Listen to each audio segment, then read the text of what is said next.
토트넘과 맨유의 32라운드 경기가 끝이 났습니다. 아마 이번 라운드에서 웨스트햄과 레스터 경기를 제외하고서는 가장 큰 주목을 받았던 경기가 아닌가 싶고, 그래서 그런지 경기 내내 정말 치열한 공방을 주고받았습니다. 3대1 맨체스터 유나이티드가 갈 길 바쁜 토트넘을 잡게 되면서 맨유는 지난 4라운드죠. 6대1. 그때 당시에는 손흥민 선수가 2골 1도움을 기록했던 게 아직도 기억에 생생한데요. 어찌되었던 맨유 입장에서는 그때 당시에 서륙을 갚게 되었고, 토트넘 입장에서는 억지로 잡고 있었던 4강의 희망이 끊긴 셈이 될 것 같네요. 두 팀이 경기하기 전에 같은 선상에 있는 웨스트햄, 리버풀, 첼시 모두 이겼기 때문에 토트넘 입장에서는 그야말로 암울한 상황이 됐다고 말할 수 있겠네요. 그건 그렇고 카바니와 초록숲 그린우드, 정말 활약이 엄청났습니다. 카바니 같은 경우는 시종일관 정말 스트라이커가 어떻게 해야 되는지 그야말로 그 본분을 보여줬던 것 같고, 그린우드 지난해에 비해서 올해 못한다고 하지만 슈팅할 때의 임팩트만큼은 찐이네요. 이 두 명의 선수가 토트넘을 침몰시킨 주역이라고 얘기할 수가 있을 것 같네요.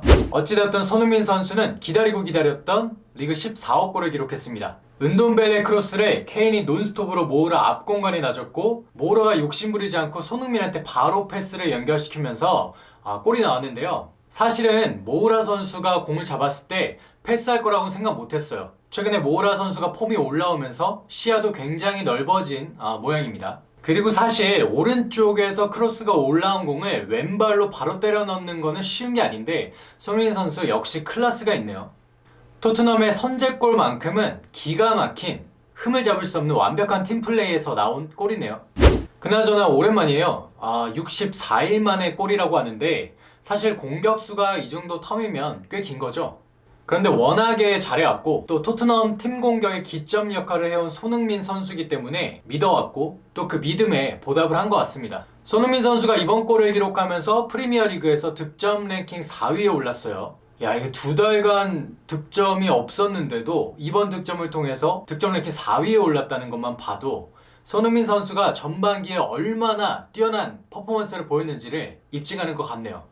그야말로 카바니는 카바니다. 사실 이 경기는 맨유와 토트넘 모두 역습 한 방의 위력을 알고 있기 때문에 기본적으로 수비를 두텁게 세우면서 클래스 있는 중원의 탐색전이 경기의 백미였습니다. 포그바, 은돔벨레가 유려한 탈압박을 통해서 화려함의 극치를 보여줬다면, 호이비에르와 맥토미니는 탄탄한 수비력을 바탕으로 그야말로 질식 수비를 보여줬습니다. 그런데 결국 이 팽팽하던 흐름을 깬 건 백전노장 카바니였어요.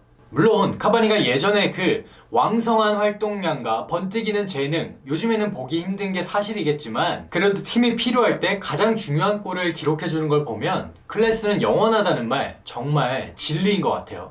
이번 토트넘전에서도 중요할 때마다 물론 첫 골은 좀 이게 취소가 됐죠. 첫 골 장면에서 손흥민 선수가 오래 누워있다, 아니다, 이런 걸 가지고 또 솔샤르와 무리뉴가 설전을 벌이기도 했고, 맨유 팬과 토트넘 팬들이 SNS상에서 또 논란을 이렇게 불러일으키기도 했는데 사실 반칙 맞죠.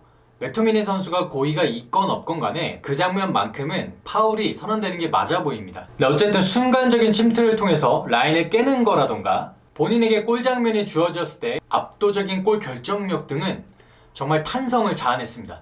사실 그동안 무리뉴 감독 위기다는 말은 많이 했지만 사실상 지금이 정말 최대 위기입니다. 그동안에 뒤로 물러서는 그 노잼, 재미없는 경기력에도 불구하고 구단이나 팬들이 무리뉴 감독을 지지했던 이유는 단 하나죠.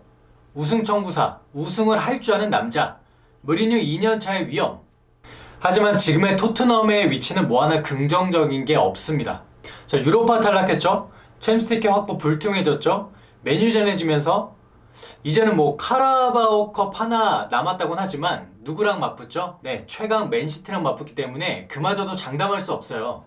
이런 상황에서도 우리가 과연 무리뉴 감독을 지지할 수 있을까? 과연 언론과 팬들의 인내심은 어디까지일까? 궁금하고요. 지금 토트넘 SNS 계정만 보더라도 진짜 난리입니다, 난리. 팬들도 상당히 분노에 차 있는 게 느껴질 정도예요. 4위 웨스트햄과의 승점 차가 6점에 이르면서 사실 남은 경기를 감안할 때 4위 진입 어떤가요? 어렵죠. 물론 축구는 무슨 일이든 일어날 수 있습니다.